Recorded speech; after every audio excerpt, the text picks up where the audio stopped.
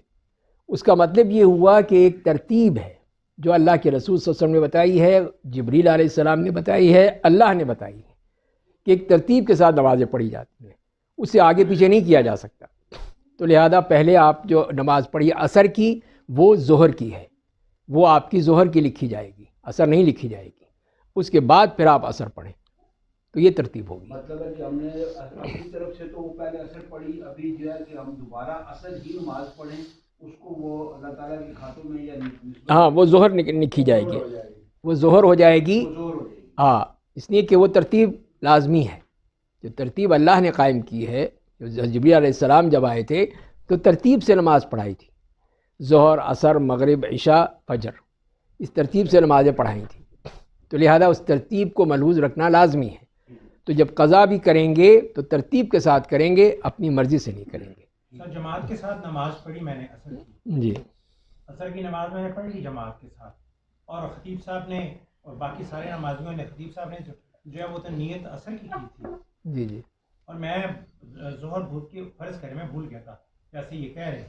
ابھی جو ہے وہ میری نماز وہاں پہ تو ایسے ہی لکھی جائے گی, ظہر لکھی جائے گی ان کے, جی ہاں, ظہر میں لکھی, پھر عصر دوبارہ پڑھوں. عصر دوبارہ پڑھیں گے. جیسے کہ آپ کی مغرب نکل گئی, عشاء کا وقت آ گیا, اب آپ نے یا تو اپنی مغرب پڑھیں پہلے عشاء سے پہلے, یا آپ عشاء کو مغرب میں کنورٹ کریں کہ آپ 3 رکعت پڑھیں, چوتھی رکعت میں بیٹھے رہیں.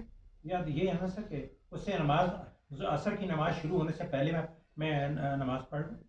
وہ اگر یاد آئے نا, یا وہی تو کہہ رہے ہیں نا کہ یاد ہی نہیں رہا, یاد ہی نہیں رہا نا. ٹائم ایسے میں پڑھ لینا. دوسری چیز سر, ظہر کے وقت وضو بنایا سر, اور بعد میں یہ سردی سے ڈرتے ہوئے یا کچھ اس طرح کر کے تو پاؤں جو ہے نہیں دھوئے, تو کیا اس وقت جرابیں پہنی ہوئی تھی تو مسا ہو سکتا ہے سر؟ جی جی, ہو سکتا ہے.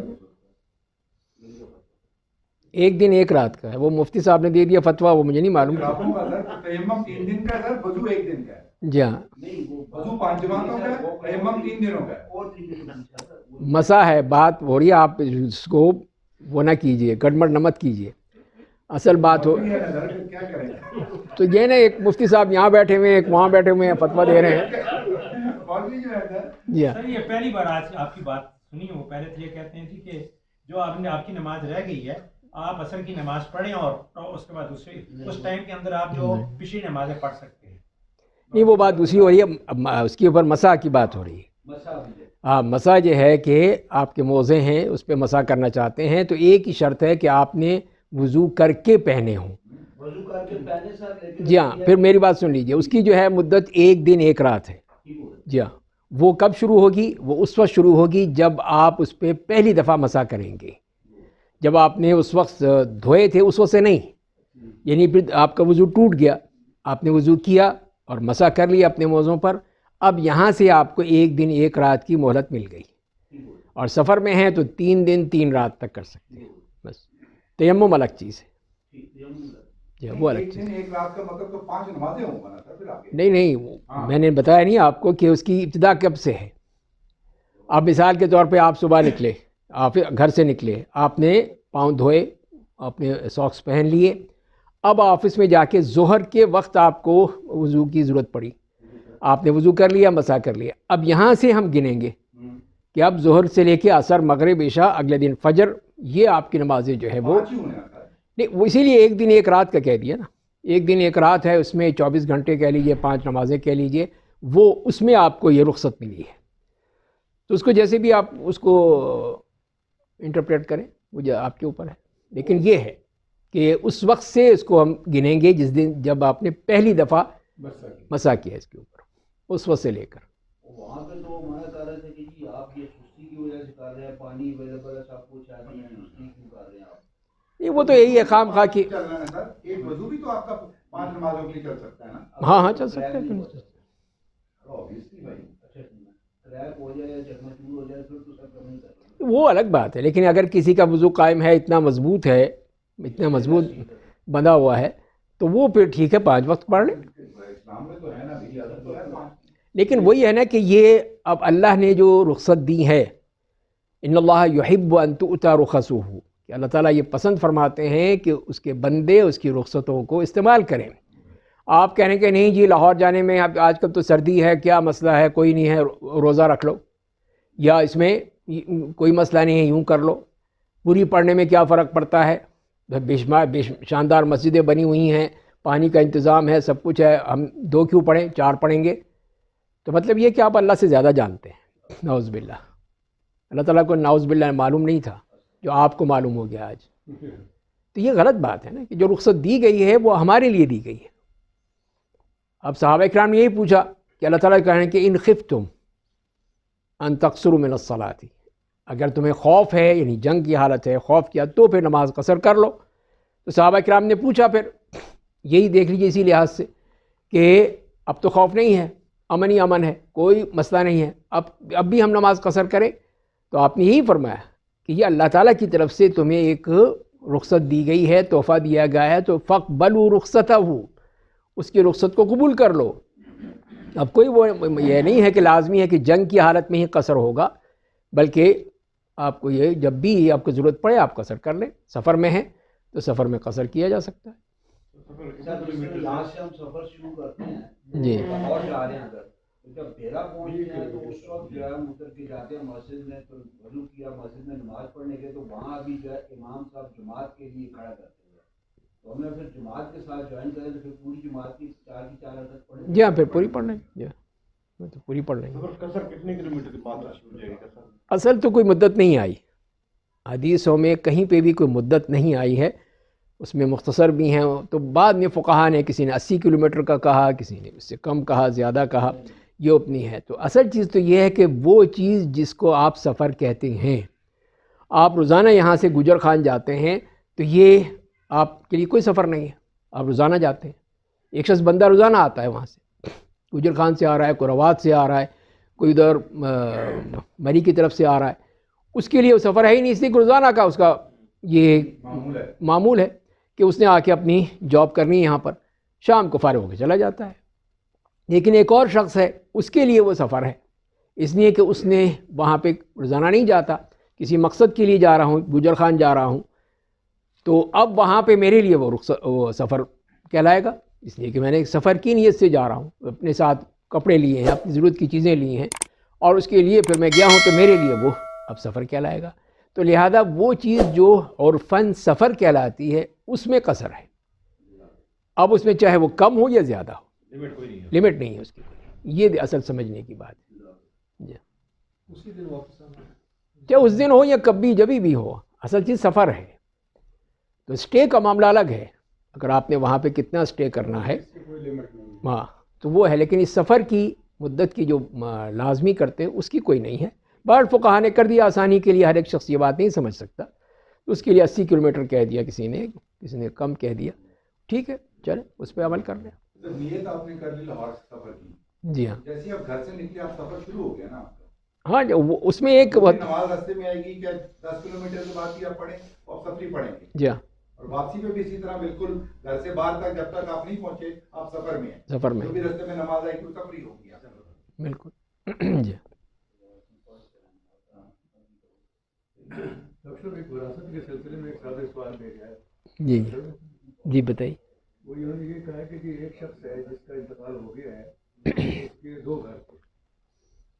اچھا, اس کے ایک گھر میں تو 2 بیٹے رہ رہے ہیں اوپر نیچے کی منزل میں, اور ایک دوسرا گھر جو ہے وہ انہوں نے کرایہ پہ دیا ہوتا پہلے سے والد صاحب نے. اب یہ ہے کہ اور اس کے علاوہ بھی اس کے 2-3 بھائی بہنیں ہیں, وہ اپنے اپنے گھروں میں رہ رہے ہیں. تو اب یہ انہوں نے سوال یہ کیا کہ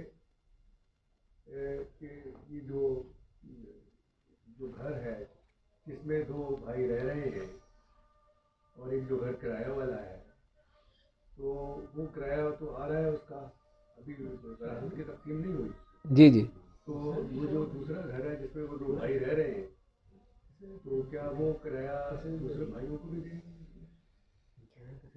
ہاں نہیں، اس میں یہی ہے نا کہ اب ان کی وفات کے بعد اب یہ ان کی جتنی بھی جائیداد ہے یہ سب اب وہ ترکے میں آ گئی. اب ترکے میں آ گئی، اس ترکے میں سب بہن بھائی سب شامل ہیں، جو ان کی اولاد ہے یا اگر ان کی بیوی بھی ہے تو اس کا بھی حصہ ہے، بچوں کا بھی حصہ ہے، تو اب اس میں ملے گا. بہتر طریقہ تو یہی ہوتا ہے تاکہ آئندہ کی وہ مشکلات پیدا نہ ہوں، اس لیے کہ یہ ہو سکے کہ برسہ برس کے بعد پھر ان کو خیال آتا ہے. اب جب اس میں وہ باپ بھی مر گیا، بیٹا بھی مر گیا، اور بھی کتنے لوگ مر گئے، اب وہ کہتے ہیں جی تقسیم کرو. تو یہ پھر مشکلات پیدا ہوتی ہیں، پھر وہ عدالتوں کے اور کچہریوں کے چکر لگاتے ہیں. تو اس میں یہی ہے کہ پہلے اس کی ساری قیمت لگا کے اس کو تقسیم کر لیا جائے. اب کسی کے حصے میں گھر آتا ہے تو وہ گھر لے لے، پھر وہ تھوڑی بہت کمی بیشی ہے وہ ادا کر کے دوسروں کو ادا کر کے وہ مسئلہ حل کر دے ان کا. اور دوسری بات یہ ہے کہ جیسے آپ نے کہا کہ اب یہاں پر جو کرایہ آتا ہے اب وہ سب کا ہے، اس لیے کہ جب تک کہ وہ تقسیم نہیں ہوگا تو وہ سب کا ایک مشترکہ ہے، الا یہ کہ وہ باقاعدہ ڈویژن ہو جائے. ڈویژن نہیں ہوئی تو اب یہ سب کا ہے.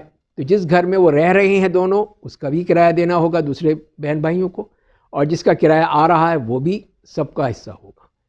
تو یہ اگر کریں گے تو پھر وہ انصاف ہوگا، ورنہ یہ ہے کہ پھر وہ اس میں زیادتی ہے. تو اصل طریقہ یہی ہے جیسے اللہ نے حکم دیا ہے کہ وہ یہی ہے کہ جب بھی ہو فوراً اس کو تقسیم کیا جائے. تو یہی ہے، کسی نے کہا من بعد وصیۃ یوصین بہا او دین، جو سورہ نساء کی آیات میں بار بار آتا ہے، کئی 3-4 مرتبہ آیا ہے کہ وصیت اور دین یہ تو وہ حقوق ہیں جو حقوق العباد ہیں. اسی طرح ترکہ بھی حقوق العباد میں سے ہے. تو پہلے ان کو دے دو، اس کے بعد تقسیم کر دو. وہ خاص طور پہ تاکید کیوں کی؟ وہ اسی لیے کہ مرنے کے بعد جتنے بھی اس کے میت کی طرف سے حقوق میت پر آ رہے ہیں وہ دے دیے جائیں، تاکہ اس کی طرف سے بھی آسانی ہو جائے، اس کا بھی مسئلہ حل ہو جائے اللہ کے ہاں، اور ان کو بھی ان کا حصہ مل جائے، کوئی لڑائی جھگڑا نہ ہو، فساد نہ ہو. اسی لیے پھر وہ اس کو ڈیلے کرنا اور اس کو مؤخر کرتے جانا، ابھی کیا ضرورت ہے، ابھی کیا ضرورت ہے، اب کیا کریں گے، یہ ہوگا وہ ہوگا، نہیں، اللہ کا حکم ہے، وہ تم نے کرنا ہے. وہ لوگ کرتے نہیں، بعد میں بھگتتے ہیں بیٹھ کے. اچھا، ایک بات اور کہی جاتی ہے کہ جب تک یہ وراثت کے لیے کہ جلدی تقسیم ہونی چاہیے، جی ہاں، کیونکہ جب تک یہ تقسیم نہیں ہوتی تو اس کا بوجھ جو ہے وہ میت پہ رہتا ہے. یہ حقیقت ہے؟ ہاں نہیں، وہ تو قرض کی صورت میں ہے، اس کی صورت میں تو نہیں ہے، وہ تو ان کا ہے اب، اس لیے کہ اس کا تو معاملہ ختم ہو گیا، اب اس کی کوئی چیز نہیں ہے. وہی ہے نا کہ وہ تو یہ کہتے ہیں کہ جو تم نے بھیج دیا وہ تمہارے کام آئے گا، جو تم نے کھا لیا پی لیا وہ ختم ہو گیا، جو پیچھے رہ گیا وہ تمہارا ہے ہی نہیں، وہ تو تمہاری اولاد کا ہے. تو اسی لیے اس پر کوئی ذمہ داری نہیں ہے، وہ پھر انہی کی ہے کہ یہ اگر نہیں کریں گے تو یہ پوچھے جائیں گے. کسی قسم کا ظلم کریں گے، زیادتی کریں گے کہ عورتوں کو نہیں دینا، بیٹیوں کو نہیں دینا، بہنوں کو نہیں دینا، تو یہ پھر اللہ کے ہاں پکڑے جائیں گے اس صورت میں، یہ ظلم کیا. وراثت کی تقسیم کی کوئی مدت ہے کہ مدت نہیں، مدت نہیں، وہ تو فوری عمل ہے نا. جیسے کہ آپ یہ کہیں جی کسی کو دفنانے کی کوئی مدت ہے، تو کوئی مدت نہیں ہے، فوراً کام کرنا ہی ہے. کہ غسل دو، تجہیز و تکفین کرو اور جاؤ دفناؤ اس کو. اس میں کہیں پہ ہی نہیں لکھا کہ اس کے لیے کتنے گھنٹے انتظار کرنا ہے یا نہیں کرنا، تو فوری عمل ہے. تو اسی طرح یہاں پر یہ ہے کہ اس سے جب فارغ ہو گئے اپنے سارے تعزیت سے، سارے لوگوں سے میل جول سب ختم ہو گیا، اب آؤ، اب اس کے جو بندوں کے حقوق ہیں وہ ادا کرو تاکہ یہ ترکہ تقسیم ہو. یہ ان کی ذمہ داری ہے، جو نہیں کریں گے پھر بھگتیں گے. اسی لیے ان آیت میں پڑھی وَمَن يَتَعَدَّ حُدُودَهُ، یہ حدود سے تعدی ہے، یہ تجاوز ہے کہ اللہ نے حد بندی کر دی اور بتا دیا کہ یہ تم نے کرنا ہے، لیکن نہیں، ہم نے نہیں کرنا. پتہ نہیں کیا تقدس ہے کہ جی باپ کا گھر ہے یہ نہیں بیچا جا سکتا، اس میں ماں رہ رہی ہے تب نہیں بیچ سکتے. تو یہ ہمارے اپنے وہ بنائے وہ ڈھکوسلے ہیں کہ ہم اللہ کے حکم کی پامال کرتے ہیں اور پھر بھگتتے ہیں پھر اس کو.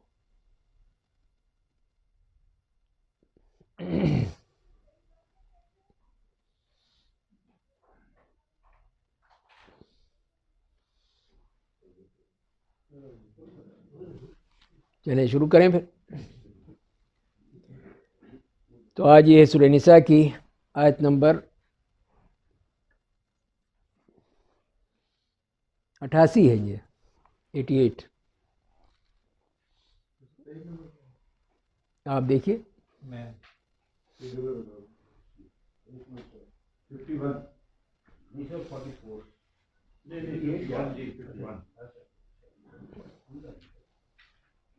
یہ اب کیا کس پہ طے ہوا؟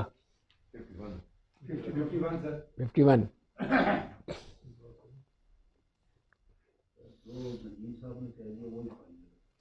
جی نہیں، وہ تو مفتی کا لقب مل چکا. مفتی اعظم تو نہیں کہیں گے لیکن جی. اعوذ باللہ من الشیطان الرجیم. فما لكم في المنافقين فئتين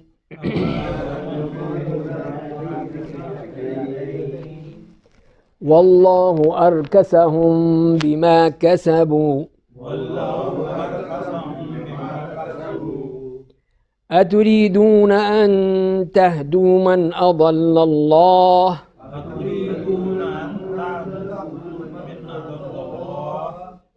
ومن يضلل الله فلن تجد له سبيلا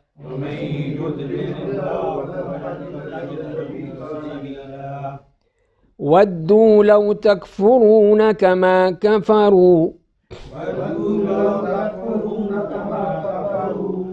فتكونون سواء فلا تتخذوا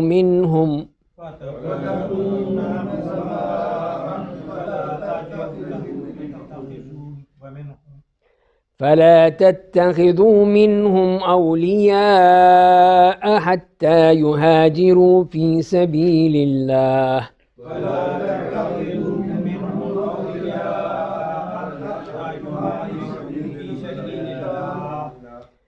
فإن تولوا فخذوهم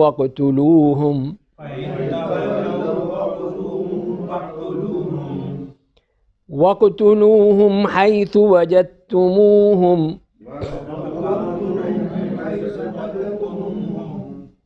ولا تتخذوا منهم وليا ولا نصيرا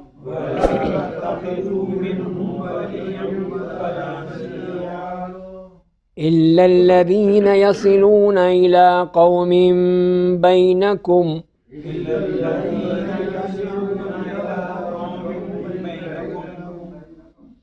بينكم وبينهم ميثاق أو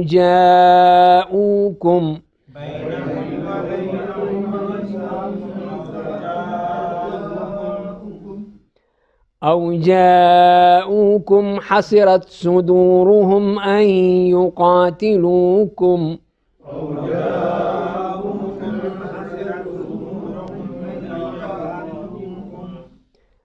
يقاتلوا قومهم ولو شاء الله لسلطهم عليكم فلقاتلوكم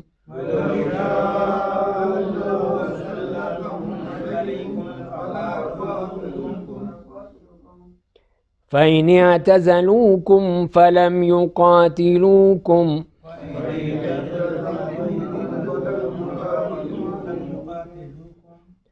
وألقوا إليكم السلم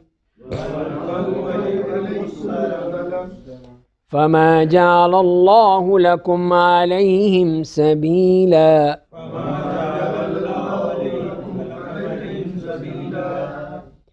ستجدون آخرين يريدون أن يأمنوكم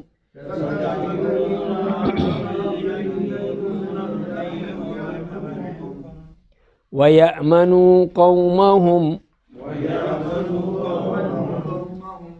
كلما ردوا إلى الفتنة أركسوا فيها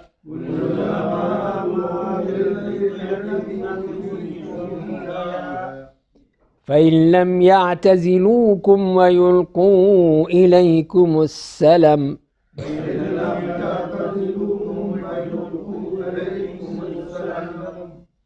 وَيَكُفُّوا أَيْدِيَهُمْ فَخُذُوهُمْ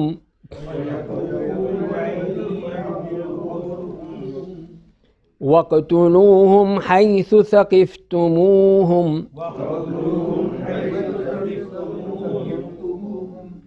وَأُولَئِكُمْ جَعَلْنَا لَكُمْ عَلَيْهِمْ سُلْطَانًا مُبِينًا.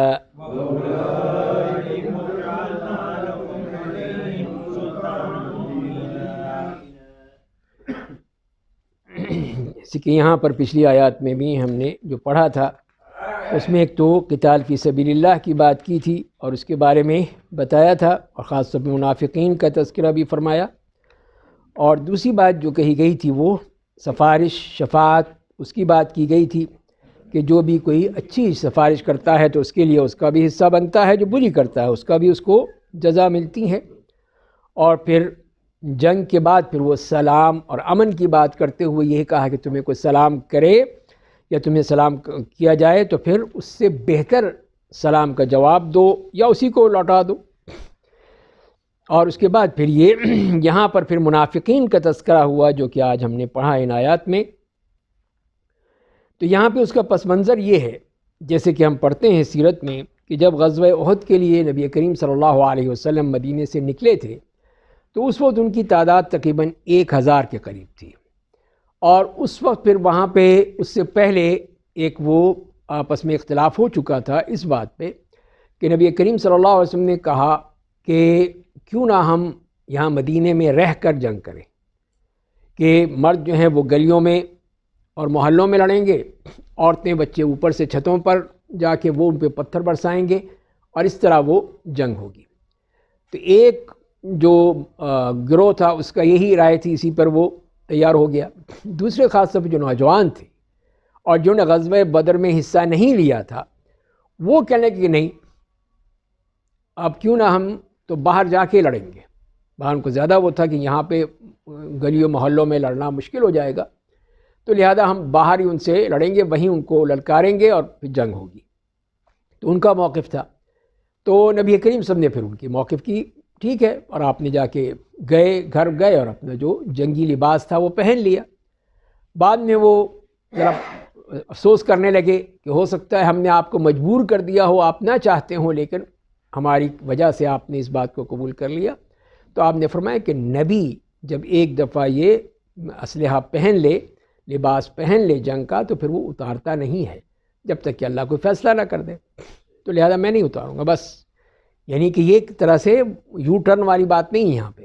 یہاں پہ ایک بات ہے تو بس اسی پہ چلنا، ادھر ادھر کی باتیں نہیں کرنی. تو یہی نبی کریم صلی اللہ علیہ وسلم کا طریقہ تھا کہ جو بھی فیصلہ ہے وہ سوچ سمجھ کے ایک ہی دفعہ ہوتا ہے اور پھر چل پڑے. اب اس میں منافقین نے یہاں پہ ایک بہانہ بنا لیا. جیسے میں نے عرض کیا کہ وہ 1000 کے قریب نکلے تھے، تو منافقین نے کہا ہماری بات نہیں مانی گئی تو ہم نہیں جائیں گے. وہ یہی چاہتے تھے کہ گھروں میں لڑ لیا جائے تاکہ ہم چھپ جائیں، نہ لڑیں. ان کو آسانی تھی اس میں، باہر نکلنے میں تو ان کو بھی نکلنا پڑتا، لڑنا پڑتا. تو وہ چاہتے نہیں تھے، وہ یہ کفار مشرکین اور یہ منافقین خاص طور پہ. تو انہوں نے کہا کہ نہیں، ہم تو واپس جا رہے ہیں. تو 300 کے قریب ان میں سے واپس چلے گئے، اور 700 کو آپ لے کر آپ چلے گئے احد کی طرف، جبل احد کی طرف. اب یہاں پر یہ لوگ جو نکلے تھے، جن کے بارے میں قرآن بھی منافقین کا لفظ استعمال کر رہا ہے، ان کے بارے میں اختلاف پیدا ہو گیا کہ اب ان کا کیا کیا جائے. ظاہر ہے کہ ایک جو پالیسی تھی اس کے خلاف ہے. ایک اسٹیٹ نے یا کمانڈر نے ایک پالیسی دی ہے کہ ہم نے سب نکلنا ہے اور احد پہاڑ پہ جا کے وہاں پہ جا کے جنگ کرنی ہے. اس لیے کہ وہی راستہ تھا، وہی طریقہ تھا، وہی ایک کھلا جگہ تھی. کہ مدینہ منورہ کی آپ لوکیشن دیکھیں اوپر سے تو وہ 3 طرف سے وہ بالکل ہی بند ہے. یعنی ایک طرف تو 2 حرے ہیں جس پہ وہ کالے پتھر ہیں، اس پہ گھوڑے نہیں چڑھ سکتے، آدمی کا چڑھنا ہی مشکل ہوتا ہے، پھسلنے کے ڈر ہوتے ہیں. تو وہ 2 طرف ہیں، اور ایک طرف باقی باغات ہیں. صرف یہ والی جو سمت ہے احد والی، یہ کھلی ہوئی ہے، یہ اوپن ہے. تو جو بھی آیا مکے سے آیا، جنگ ہوئی، خندق بھی یہیں پہ ہوئی، احد بھی یہیں پر ہوئی. تو اسی لیے پھر یہیں پر ہی جنگ ہوتی تھی. تو یہی تھا کہ یہ لوگ آئیں گے تو اسی طرف سے آئیں گے مکے والے، اور یہاں پہ سے حملہ کریں گے. تو لہذا پھر مسلمان بھی وہیں پہ ہی پہنچنے کے لیے تیار ہو گئے۔ تو اب یہ معاملہ تھا کہ اب ان کا معاملہ کیا جائے جن لوگوں نے مخالفت کی ہے۔ تو اب یہاں پہ دو گروہ بن گئے مسلمانوں میں۔ ایک تو یہی تھا کہ انہوں نے کہا کہ ان لوگوں نے جو راستہ چھوڑ کے چلے گئے ہمارے ساتھ جو گئے، ان سب کو قتل کر دیا جائے۔ انہوں نے غداری کی ہے کہ وہ جا رہے تھے جہاد کے لیے اور انہیں غداری کی اور چھوڑ کے چلے گئے ہم سب کو، تاکہ مسلمان کمزور ہوں۔ اس طرح 300 کی انہوں نے کمی کی تھی۔ اور دوسرا اس کے خلاف تھے وہ لوگ کہ نہیں، اب اتنے سارے لوگوں کو مار دینا، قتل کر دینا، یہ تو بہت بڑا مسئلہ بن جائے گا، یہ ہو جائے گا، وہ ہو جائے گا، اور اس قسم کی بات تھی۔ تو یہ جو اختلاف تھا، اس پر پھر اللہ تعالیٰ نے یہ آیت نازل فرمائی کہ فما لکم فی المنافقین فئتین، کہ فرمائیں کہ پھر تمہیں کیا ہوا کہ منافقین کے بارے میں دو گروہ ہو گئے، ان کے بارے میں تمہاری میں اختلاف پیدا ہو گیا۔ انتشار ہوتا ہے، ظاہر ہے کسی طرح انتشار ہوتا ہے، ایک گروہ اس پہ ہو گیا کہ نہیں ان کو مارنا چاہیے، دوسرا گروہ کہ نہیں مارنا چاہیے۔ اب اس پہ ظاہر ہے کہ اس پہ بات چیت ہوگی، اس پہ مباحثہ ہوگا، بات چیت اور بڑھے گی، یہ تمام چیزیں ہوں گی۔ تو اسی لیے پھر اللہ تعالیٰ نے اس بات کی طرف نوٹس لیا کہ فما لکم فی المنافقین فئتین، کہ منافقین کے بارے میں تم دو گروہ ہو گئے۔ واللہ ارکسہم بما کسبوا، اللہ سے، اور اس کے بعد جو فرمانے حالانکہ اللہ نے انہیں اس کی وجہ سے الٹا کر دیا، بما کسبوا، جو انہوں نے کمایا، یعنی کہ انہوں نے خود اس کا نقصان اٹھایا، جو کچھ بھی انہوں نے کیا تھا اس کی وجہ سے اس کو نقصان انہی کو اٹھانا پڑا کہ وہ ذلیل ہوئے لوگوں کے سامنے۔ سب لوگوں نے کہا کہ یہ دیکھو یہ ہیں وہ سب جو بیچ میں سے بھاگ گئے تھے، نکل گئے تھے، اور انہوں نے مسلمانوں سے غداری کی، اور جو نبی کریم صلی اللہ علیہ وسلم کے ساتھ غداری کی تو وہ اس کی انہیں بھگتنا پڑا، اس کو ان کے اوپر الٹا پڑ گیا وہ سب معاملہ۔ واللہ ارکسہم بما کسبوا، اور اس کے بعد جو فرمایا کیا تريدون ان تهدوا من اضل اللہ، کیا تم چاہتے ہو کہ اس شخص کو راستے پر لے آؤ جسے اللہ نے گمراہ کر دیا، اور ومن يضلل اللہ فلن تجد له سبیلا، اور جسے اللہ گمراہ کر دے تو اس کے لیے پھر کوئی بھی راستہ نہیں پائے گا۔ تو یہ بتا دیا کہ یہ لوگ جو گمراہ ہو چکے تھے، صاحب دیکھ رہے ہیں کہ اللہ کے نبی کہہ رہے ہیں، اللہ کے رسول کہہ رہے ہیں کہ نکلو، چلو اب احد کی طرف، اور وہ جو ہیں منافقین وہ سب بیچ میں سے نکل پڑے، اور ہو سکتا ہے ان کے ساتھ کچھ کمزور ایمان والے مسلمان بھی چلے گئے ہوں۔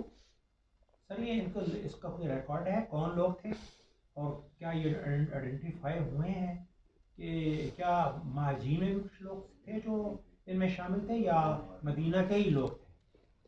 ہاں نہیں، اصل تو مدینے کے ہی تھے نا، مدینے مطلب کہ مہاجرین بھی یہاں پر تھے اور انصار بھی تھے، سبھی تھے۔ کہنے کا مطلب ہے کیا مدینہ میں سیٹل ہونے والے، مکہ سے آنے والے مہاجرین دو ہی گروہ تھے؟ جی جی، مہاجرین کا گروہ تھا مدینہ میں، انصار ہیں، دوسرے انصار تھے۔ انصار تو بہت زیادہ تھے، جو قبائل جو تھے وہ زیادہ تھے۔ جی کیا یہ واپس گئے تھے تو کیا تاریخ میں یا کہیں پہ جو احادیث کی کتب میں ان کا ذکر ہے کہ ان کو لیڈ کرنے والا کون تھا، یا کون کون ان میں سے بڑے تھے؟ اور وہ تو زیادہ نام تو آتا ہے نا، عبداللہ ابن ابی کا ہی نام ایک آتا ہی ہے، نام ایک نام، جی ہاں۔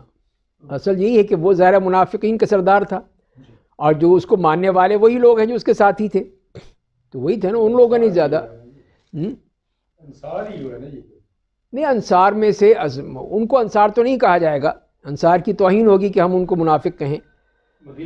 وہ تھے مدینے کے جو تھے اس وقت اس میں لوگ، اس میں اب ہو سکتا ہے مہاجرین میں سے بھی کوئی شامل ہو گیا ہو، اللہ عالم، لیکن یہ ہے کہ وہ یہ گروہ موجود تھا۔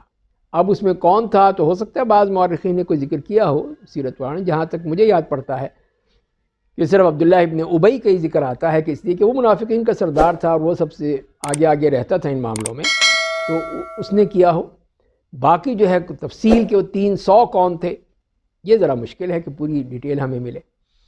دوسرے دو گروہ بنے تھے، ان میں سے بھی کوئی نامی صحابی اس میں تھے دوسری سائڈ پہ، معاف کر دیں ان کو کچھ نہیں کہتے؟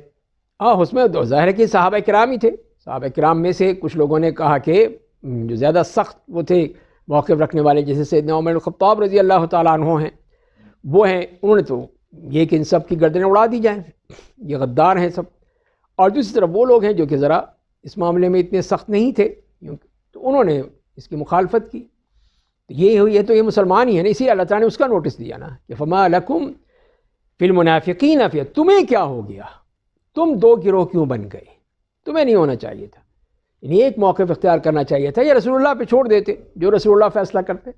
جیسے غزوہ بدر کے جو قیدی تھے ان کے بارے میں دو رائے ہو گئی تھیں، تو سیدنا ابوبکر صدیق رضی اللہ عنہ سے پوچھا آپ صلی اللہ علیہ وسلم نے کہ ان کا کیا کریں، تو کہا کہ آپ کے یہ قبیلے کے لوگ ہیں، آپ کے خاندان کے لوگ ہیں، تو ٹھیک ہے آپ ان سے فدیہ لے لیں اور کر کے ان کو چھوڑ دیں. تو یہ آپ نے ان سے پوچھا. سیدنا عمر بن خطاب رضی اللہ عنہ سے پوچھا تو وہ ایک دم جلالی آدمی تھے، یعنی سب کو قتل کر دیں، جتنے بھی قیدی ہیں نا سب کو.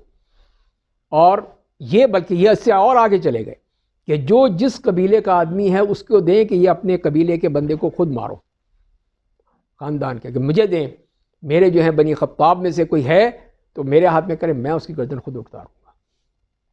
قرآن بھی اسی پہ آ گیا کہ ما کان نبی یکون لہ اسریٰ حتی یثخن فی الارض، کہ نبی کے لیے قیدی تو ہو ہی نہیں سکتے تھے جب تک کہ زمین میں خون نہ بہہ جائے. یہ تھا اس لیے کہ یہ پہلا موقع تھا جب کہ مسلمانوں کو یہ موقع ملا تھا کہ ان کو ختم کیا جائے، مشرکین کو جتنا انہوں نے ستایا تھا، جتنے ظلم و ستم کیے تھے، اب اس کا بدلہ لینا تھا. اور پھر پورے جزیرہ عرب جو ہے وہ اس چیز کو دیکھتا ہے، وہاں پہ معلوم ہوتا ہے کہ یہ مکے میں کیا ہو رہا ہے، وہ اس چیز کو دیکھتے تھے. اب جب ان کو معلوم ہے کہ مسلمانوں نے ان سب کی گردنیں اتار دی ہیں تو اس کا پھر وہ ایک دبدبہ ہونا تھا پورے جزیرہ عرب پہ، تمام عربوں پر. اسی اللہ تعالیٰ کا حکم یہی تھا، لیکن جب اللہ تعالیٰ نے فیصلہ اپنا محفوظ رکھا، دیا نہیں ہے، تو رسول اللہ نے فیصلہ کر دیا کہ ہم فدیہ لے کے ان کو چھوڑ دیتے. لولا کتاب من اللہ سبق لمسکم فیما اخذتم فیہ عذاب عظیم. اتنے سخت الفاظ ہیں. سر یہاں پہ ایک اور چیز ہے بڑی اہم، کہ یہاں پہ ایک گروہ خاص طور پہ وہ کہتا ہے جی جس نے نبی کریم صلی اللہ علیہ وسلم کو دیکھ لیا، ان کی مجلس میں بیٹھا، وہ صحابی ہو گئے اور اس کے گناہ معاف اور وہ جنتی ہو. تو یہاں پہ حضور صلی اللہ علیہ وسلم کے ہوتے ہوئے جو ہیں وہ یہ 350 جو لوگ نکل کے چلے گئے وہاں پہ ایک شخص کے کہنے کے اوپر، تو پھر ان کی صحابیت درجہ کیا ہوگا؟ تو منافق ہے نا، وہ تو منافقین ہیں. قرآن ہی کہہ رہا ہے ان کے بارے میں، منافق کا حکم دے دیا ہے. تو صحابی تو منافقوں میں سے کوئی صحابی نہیں تھا، یعنی جس پہ صحابی کی لیبل لگا ہو یا صحابی کا اس پہ کہا گیا ہو کہ یہ صحابی رسول ہے، تو منافقین میں سے کوئی نہیں تھا ایسا. یا کوئی منافق آ کے ہو گیا کہ نہیں، اس لیے کہ وہ توفیق ہی نہیں تھی. نہ اللہ نے ان کو یہ موقع دیا کہ اتنا بڑا یہ وہ اعزاز ہے کہ رضی اللہ عنہم ورضوا عنہ. تو پھر کیسے ہو سکتا ہے کہ منافق جو ہے وہ صحابی رسول بن جائے؟ تو ہو نہیں سکتا. جی ہاں، جی اس میں سے ہی ہے، لیکن ہمارے یہاں ایک ہے جس نے دیکھ لیا، جو وہاں بیٹھا ایمان کی حالت میں، ایمان کی حالت میں نا، منافقین پہ تو وہ ایمان رکھتے تھے، نہیں تھے، ایمان کہاں گیا؟ نہیں ان میں اپنے آپ کو مسلمان کہتے نہیں اس میں الجھنے کی ضرورت نہیں ہے. جو مختلف جو تعریف کی ہے صحابی کی، جس نے نبی کریم صلی اللہ علیہ وسلم سے ملاقات کی ہے، اس لیے کہ نابینے بھی تو تھے نا، انہوں تو نہیں دیکھا، تو پھر تو نکل جائیں گے وہ صحبت میں سے، وہ تو صحابی نہیں کہلائیں گے.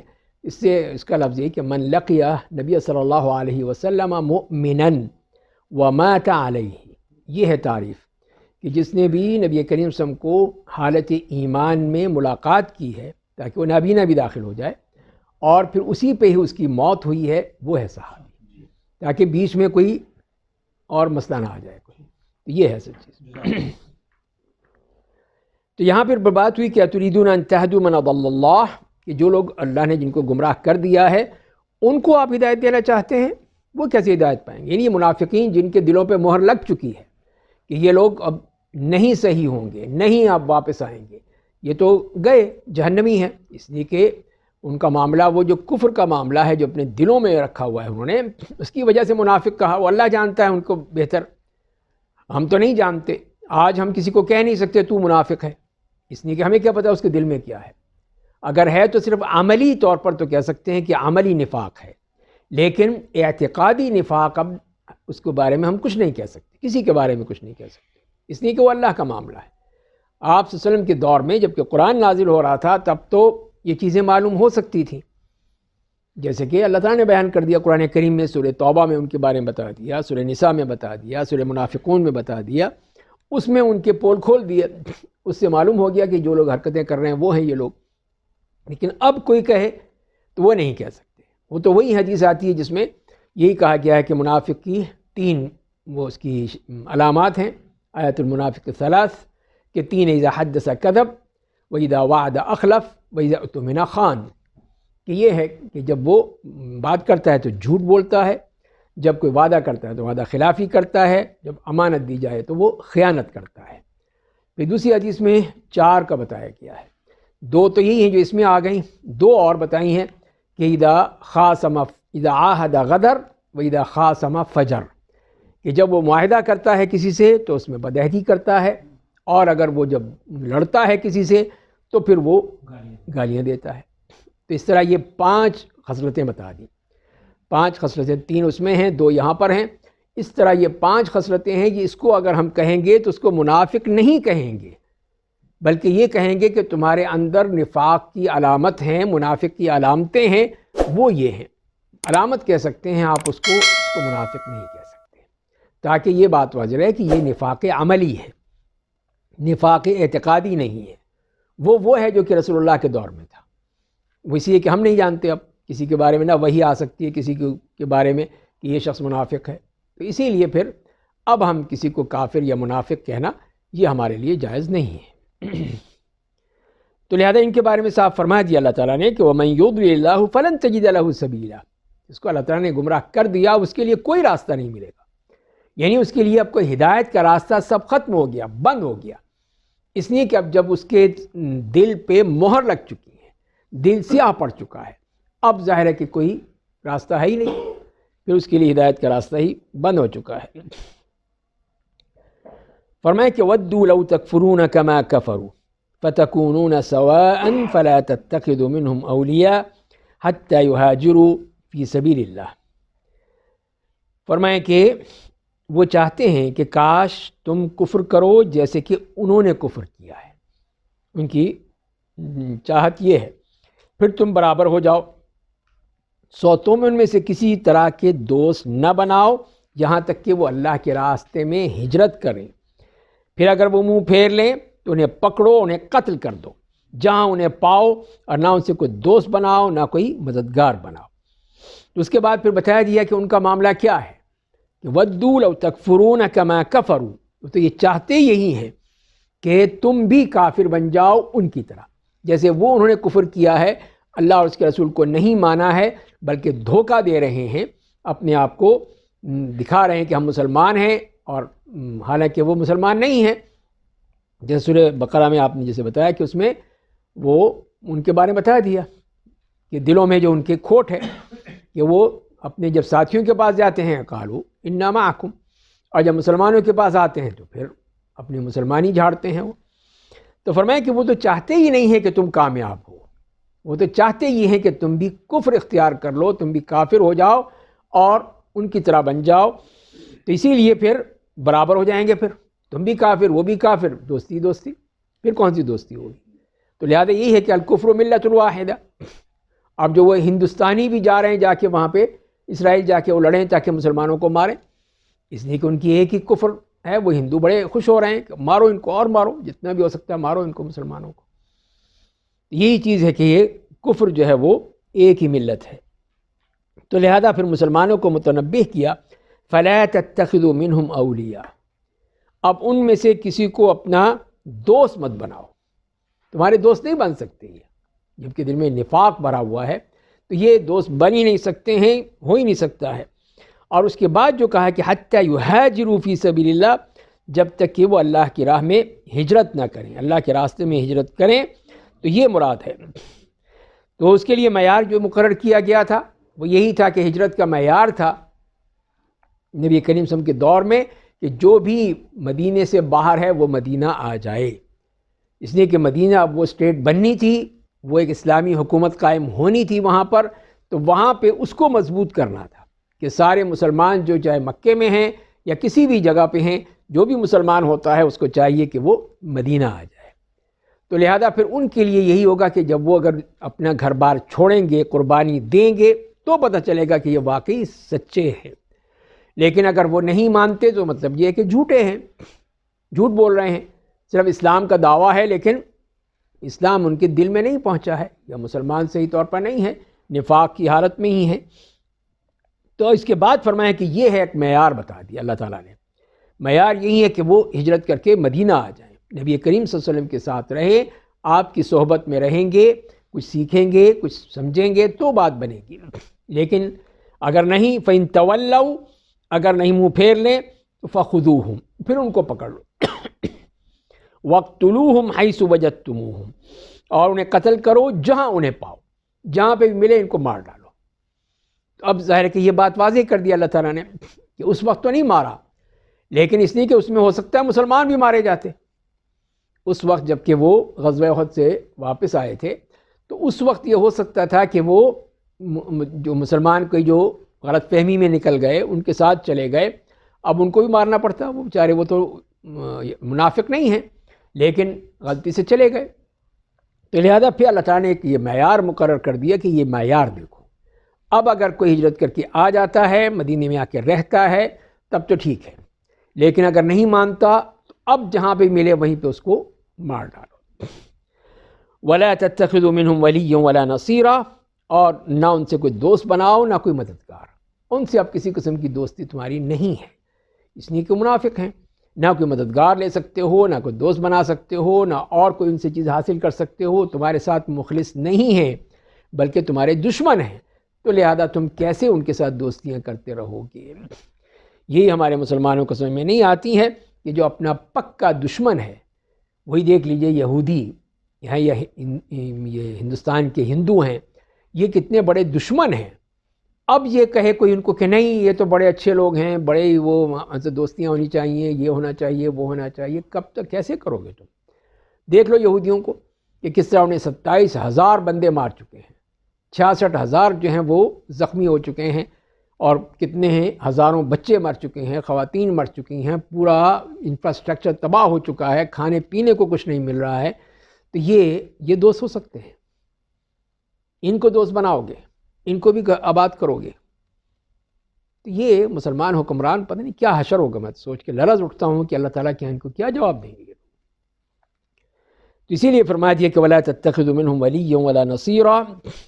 اب اس کے بعد یہ تو پہلے تمہید میں اللہ تعالیٰ نے بتا دیا کہ منافقین کے ساتھ جو معاملہ ہوگا وہ کس طرز پہ ہوگا۔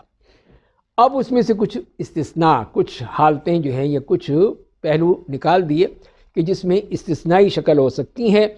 ان کے لیے فرمایا کہ إِلَّا الَّذِينَ يَصِلُونَ إِلَىٰ قَوْمٍ بَيْنَكُمْ وَبَيْنَهُمْ مِيثَاقٌ، مگر وہ لوگ جو ان لوگوں سے جا ملتے ہیں کہ تمہارے درمیان اور ان کے درمیان عہد و پیمان ہے، کہ معاہدہ ہے، آپس میں کوئی معاہدہ ہے، تو اس صورت میں اب ان سے ظاہر ہے کہ لڑائی نہیں کر سکتے، ان کو تو نہیں مار سکتے، ان کے ساتھ عہد و پیمان ہے، معاہدہ ہو چکا ہے۔ تو اب وہ اگر آتے ہیں یہاں پر تو یا ان کا معاملہ کوئی پیش آتا ہے تو ان کو تم نہیں مار سکتے، ان کو قتل نہیں کر سکتے، اس لیے کہ معاہدہ ہے، اور اسلام اس کی ہمیں حکم دیتا ہے کہ جو بھی معاہدے ہوں چاہے تمہارے خلاف ہی کیوں نہ ہوں لیکن اس کی پابندی تم نے کرنی ہے، اس کے خلاف نہیں جانا۔ اسی کی مثال یہاں پر یہ ملتی ہے کہ إِلَّا الَّذِينَ يَصِلُونَ إِلَىٰ قَوْمٍ بَيْنَكُمْ وَبَيْنَهُمْ مِيثَاقٌ أَوْ جَاءُوكُمْ حَصِرَتْ صُدُورُهُمْ أَن يُقَاتِلُوكُمْ أَوْ يُقَاتِلُوا قَوْمَهُمْ۔ دوسری قسم وہ ہے یا وہ تمہارے پاس اس حال میں آئیں کہ ان کے دل اس سے تنگ ہوں، وہ اسے تنگ آ چکے ہوں، اور کہ وہ تم سے لڑیں یا اپنی قوم سے لڑیں، یعنی وہ لڑنا نہیں چاہتے، ان کے یہاں نہیں ہے، وہ اس چیز سے تنگ آ چکے ہیں کہ ہم جنگ و جدال کریں، قتل و غارت کریں، لوگوں کو ماریں اور یہ سب کچھ ہو، ہم اس سے وہ بچنا چاہتے ہیں۔ تو اسی لیے فرمایا کہ ان لوگوں کو بھی اب نہیں مارا جا سکتا، وہ تو لڑنا ہی نہیں چاہتے، پھر تم کیوں مارو گے ان کو؟ تو لہذا وہ تو تمہارے پاس وہ امن کے لیے آ رہے ہیں۔ فرمایا کہ وَلَوْ شَاءَ اللَّهُ لَسَلَّطَهُمْ عَلَيْكُمْ فَلَقَاتَلُوكُمْ، اور اگر اللہ چاہتا تو ضرور انہیں تم پر مسلط کر دیتا، تو پھر وہ یقیناً تم سے لڑتے۔ اگر وہ واقعی اللہ تعالیٰ ان کو مسلط کر دیتا تم پر اور جنگ ہو جاتی تو پھر ظاہر جنگ کرتے ہو، لیکن وہ نہیں چاہتے جنگ کرنا، تو لہذا پھر اللہ تعالیٰ نے روک لیا ان کو، تم بھی رک جاؤ، تم بھی ان کو کچھ مت کہو۔ تو یہ دوسرا وہ گروہ ہے جس کو اللہ تعالیٰ نے مستثنا قرار دے دیا کہ ان کو نہیں مارا جائے گا، اس لیے کہ وہ جنگ نہیں چاہتے۔ آگے چلیے، فَإِنِ اعْتَزَلُوكُمْ فَلَمْ يُقَاتِلُوكُمْ وَأَلْقَوْا إِلَيْكُمُ السَّلَامَ فَمَا جَعَلَ اللَّهُ لَكُمْ عَلَيْهِمْ سَبِيلًا۔ فرمایا کہ اگر وہ تم سے الگ رہیں، یعنی الگ تھلگ ہو جائیں اور تم سے نہ لڑیں، لڑنے کی کیفیت میں نہیں ہے، کوئی قتال نہیں، کوئی جنگ نہیں، اور تمہاری طرف صلح کا پیغام بھیجیں، تم سے کہیں کہ ہم صلح چاہتے ہیں، ہم جنگ نہیں چاہتے، تو اللہ نے تمہارے لیے ان پر زیادتی کا کوئی راستہ نہیں رکھا۔